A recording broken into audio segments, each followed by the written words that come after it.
Well, greetings, Business 22 students. This is Mr. Doucette. This is week number 4 in our 8-week class in managerial communications. We're going to be looking at 3 chapters this week, and I apologize, but these all deal with business writing, and so we're kind of shifting gears, and now we're going to be focusing on business writing. So I'm going to go ahead and share my screen, and we're going to look at that together. But here we are on our home page in Canvas, and I'm going to scroll down here. We're actually starting module number 2 today, so you should have completed your first exam yesterday or by Sunday, as well as your first discussion post assignment. I'll be grading those over the next couple of days. But as we move into week number 4, as you can see on your screen, the focus and emphasis of this week is going to be on business writing, and we're going to be doing a writing assignment every week for the next few weeks. So I want to make sure you have a good grasp of what business writing entails, because it's certainly not the same as writing an essay or anything that you've done in your English class, except for English grammar and sentence structure. Other than that, it's not about your lengthy double-spaced essays. In fact, business writing is economical, meaning it's brief and to the point. You don't want to have long documents in business writing because people are busy. They don't have time to read things. You need to get to the point. You need to make it clear. You need to make it simple. You need to make it concise. And so none of the writing assignments I'm giving you should really be any more than 1 page long. If you're on 1.5, 2 pages, then you're doing something wrong. So make sure you scale it back until you can edit it down to just what's necessary for your communication.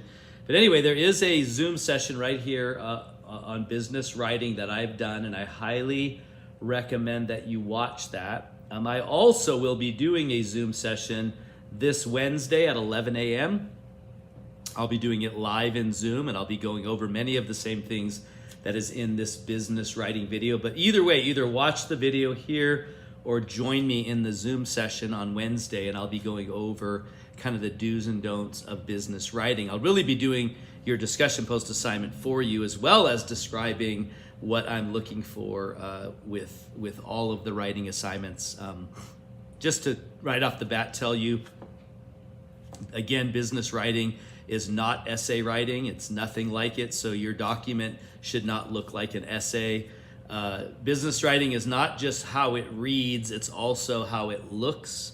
And so it's very important that you utilize things like headings, bullet lists, bold text, italicized text, short single-spaced paragraphs. Business writing is always all single-spaced, except for the heading of a memo. That's the only thing that's double-spaced. So yeah, keep in mind all these things, and I'm going to be looking for that in your writing assignments. And if you didn't watch the video or didn't tune into the Zoom session, I will know it, because I will look at your document and go, they didn't watch it. And so in some cases I will give you a 0, and I'll send you to the video again and let you watch the video and then redo your assignment and resubmit it. So if you get a 0, that's probably why. And if you get graded, I will also grade you on all those criteria as well, how it reads as well as how it looks. And so you're welcome at any time on any of the writing assignments to go back, edit it based off of my comments, and resubmit for hopefully a higher score.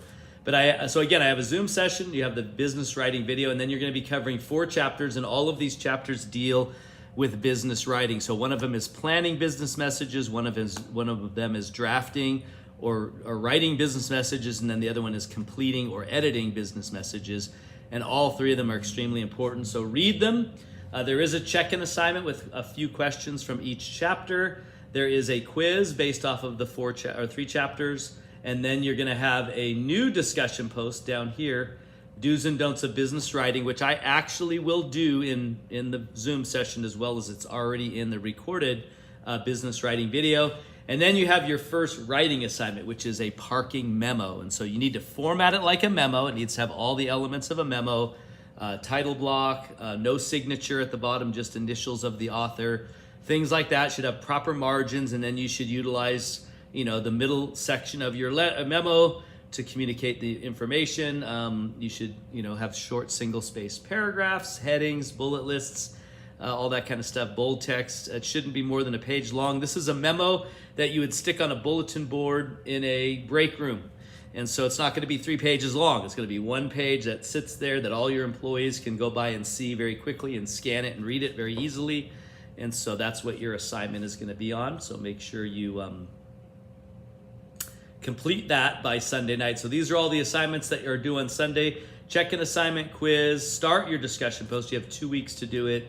So you can start this week and finish it next week. And then of course you have your writing assignment that's due on Sunday. And that's your first writing assignment. You have 4 more that you're going to be doing, or 5 more in this class. So that's the first one, and that is a memo. So again, you can go to the appendix of your book. There's also a few samples in your book of what a memo should look like. So make sure you format it like a memo. That's part of your grade. Then you use design elements to improve readability, short single-space paragraphs, bullet points, headings, bold text, and then that you have proper grammar. Those are the 3 things you're going to be graded on.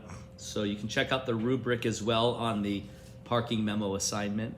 But that's it for this week. If you have any questions or issues, you can join me in my office hours, or you can reach out to me. But either way,